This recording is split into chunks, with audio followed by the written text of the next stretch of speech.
Hello everyone and welcome back to my channel, or welcome to my channel if you're new here. My name is Claire and I put out videos about luxury bags and accessories. So if that is your thing, please click on the subscribe button, hit the notification bell and you'll know when I upload a new video.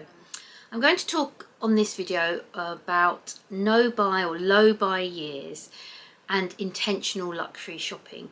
Now, what's prompted me to do this is watching the lovely Lisa from Luxury in Life in the Middle, because she is on a low buy year. Now, I will link her channel down below. She's also doing this in collaboration with Melissa Adams Wade, so I'm going to link her channel down below as well. I've been enjoying their videos regarding this. They explain why they're doing this, and they're doing monthly updates. Now, I've just recently watched Lisa's update for February, and I really enjoyed it, and I'm really looking forward to her updates as the year goes on. You must watch her update for January because that is a really good one. She starts off that video by being genuinely shocked on camera because she just worked out how many luxury bags she bought last year and she didn't realise the number. And I'm not going to give anything away, you have to watch the video, but you can see genuine shock in that video. The monthly updates go on to be a bit more positive, but she then talks about the challenges she's faced doing this low buy, and also some realisations she's had about her own shopping habits and behaviours. And I found it really interesting to watch these videos. Certainly I know that if I was on a low buy or no buy year, that I would be facing the same challenges, and I certainly can recognise some of the shopping habits and behaviours that she describes in my own shopping behaviours. So as I say, I've really been enjoying these videos. They made me think about my own luxury shopping situation this year. There was another video I watched from the equally lovely Dale from Dale's Addiction, who you know I love and adore, and she put out a video about intentional luxury shopping, and what she meant by that was not that she's not been intentional in the past, but being very intentional this year with her shopping, making sure that everything she buys that's luxury really fits into her lifestyle. It fills a gap that she has, or it's something that she knows she can integrate really well into her wardrobe and her style and all of that. So that got me thinking as well, and again I'll link that video down below. So it got me thinking about, as I say, my own luxury shopping situation. Now, I put out a video about my luxury wish list this year. This is the first year I've ever put out a luxury wish list, and it's because this is the first year I do have a very specific wish list of items that I really do want to buy. Now, I like to think that I am an intentional luxury shopper, and I think, you know, most of what I bought over the previous few years has been very intentional. I haven't made too many impulse buys, but even my impulse buys have had a bit of thought behind them. But I like to think that I've been intentional, but I still have made some mistakes. I still have perhaps bought a few items that I'm not using as much as I would like to, and there is a couple of items that I haven't used at all, which I do want to talk about in another video. But going forward this year, I want to be really intentional with my shopping, even more so than I normally am. Now, when I think back to last year, I bought 5 luxury bags. So for normal people, 5 luxury bags plus the sort of designer shoes I bought, a few pairs of designer luxury shoes, a few other luxury accessories, that would seem quite excessive. And I know a lot of my friends and family who are not into luxury would probably see that as quite excessive. In this kind of YouTube luxury bubble that we're all in, that's not excessive at all. Compared to some of my YouTube friends, they might actually say that's a low buy year because, you know, they have bought a lot more than 5 luxury bags. So, you know, these things are very relative. And I said in my luxury lessons learned video about, you know, how many bags is too many. You know, for some 30 bags is too many, for some 10 bags is too many. You know, it's different for every individual. But for me, as I say, my figure last year was 5 luxury handbags. Now I've unboxed 4 of them on my channel last year. There's one I haven't actually, that is to come. I'm going to reveal that to you soon. So yeah, so I bought 5 luxury bags. Then when I think about the years before that, 21, 22, I did buy quite a few bags in those years as well. So when I look at it collectively, I have bought quite a few luxury bags, and I think I've got to the point this year where I don't want to buy that many again this year. That doesn't necessarily mean I'm on a low buy or a no buy year. I never have ever put myself on a no buy, low buy year, and I've never even put myself on ban island because you know, I just feel that, you know, I don't really want to restrict myself. I want to be able to purchase something if it comes up and I would like to purchase it. I don't want to, you know, I don't want to ban myself from purchasing things if it's something I really, really want. Because if I do then set up a lot of rules and things for myself and something comes up and I just buy it anyway, then I've failed and I'm just setting myself up for failure. I don't know if that makes sense. And in the past I've bought pre-love bags. You know, when pre-love bags come up for sale, sometimes you have to move quite quickly. Out of the 5 bags I bought last year, at least 4 of them were seasonal. So again, when seasonal bags come up, you have to move quite quickly. So I don't want to say to myself, right, you're on a low buy or a no buy year and you can't buy these things, because if they come up, then I want to be able to buy them. However, as I say, I want to be very, very intentional, and I want to make sure that I'm buying them for the right reasons and that they really are things that I want. Now, so far we're 2 months into the year. I have bought 2 things, 2 luxury items.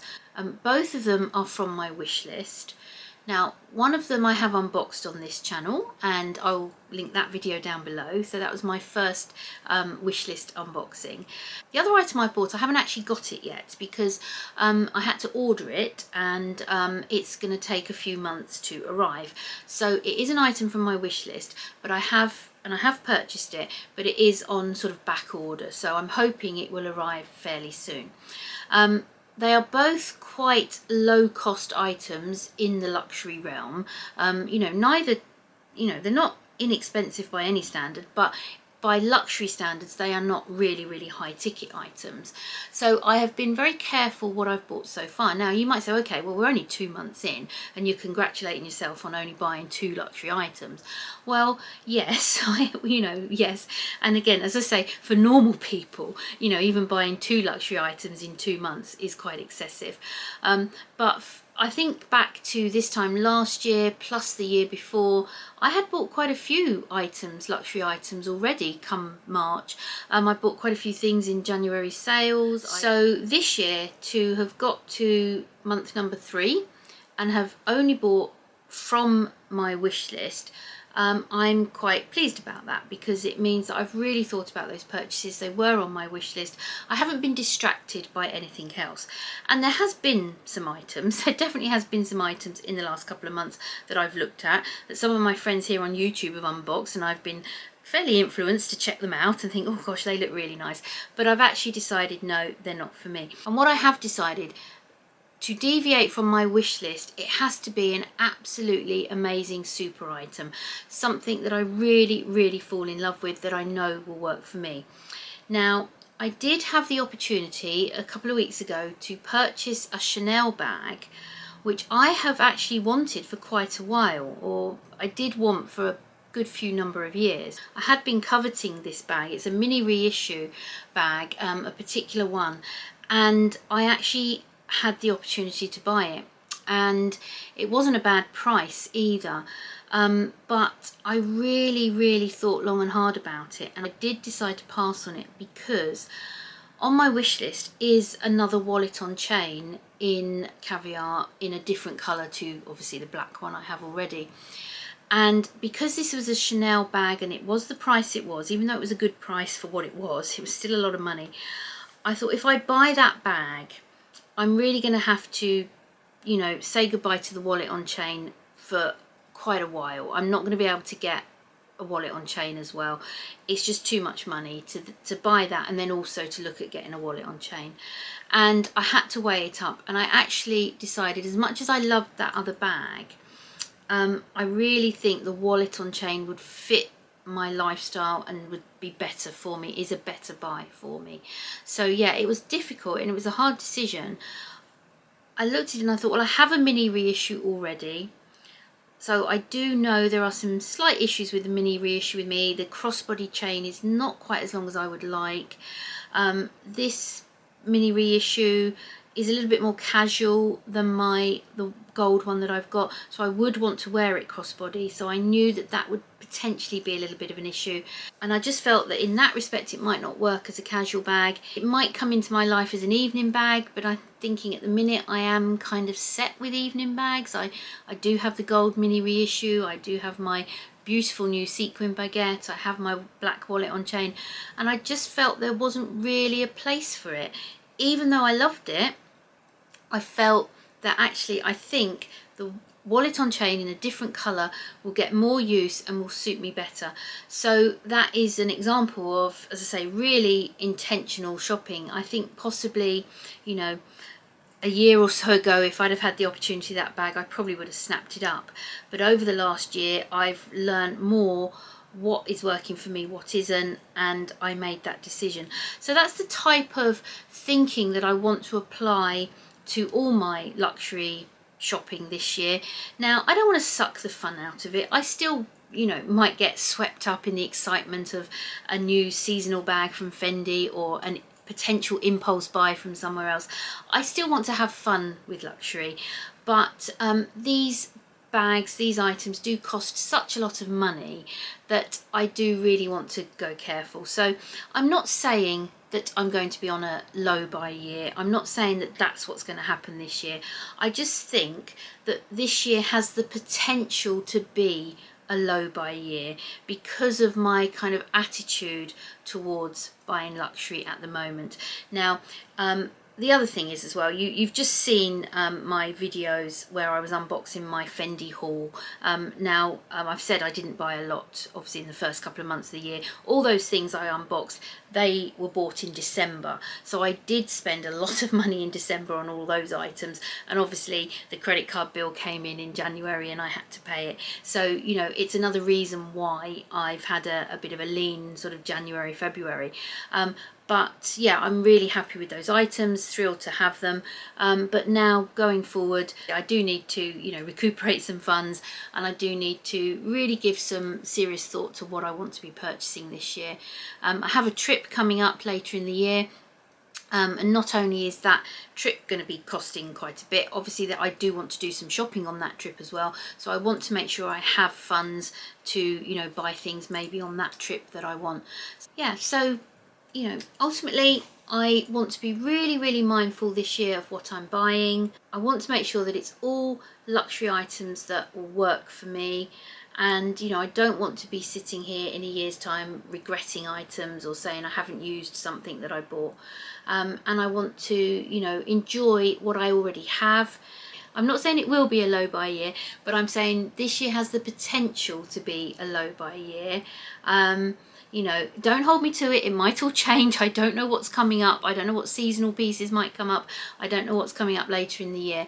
But yeah, there's the potential that this year might be a low buy year. I don't know. We'll see. We'll see. We'll see at the end of the year how things go. Yeah. Let me know in the comments what you think about this topic, what you think about certain luxury YouTubers doing sort of low buy, no buy years, etc.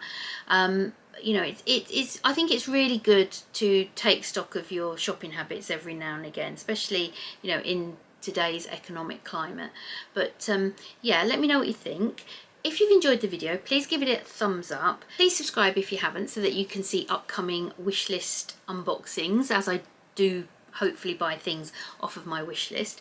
And please check out the videos I mentioned from Lisa, Dale and Melissa down below, because you know, they are what inspired me to do a video on this topic. So thank you everyone for watching. I hope I made sense on this video and it didn't come across as just random thoughts. I hope it did come across as a coherent thought process. But yeah, thanks for watching, and I really look forward to seeing you on the next one. Bye everyone.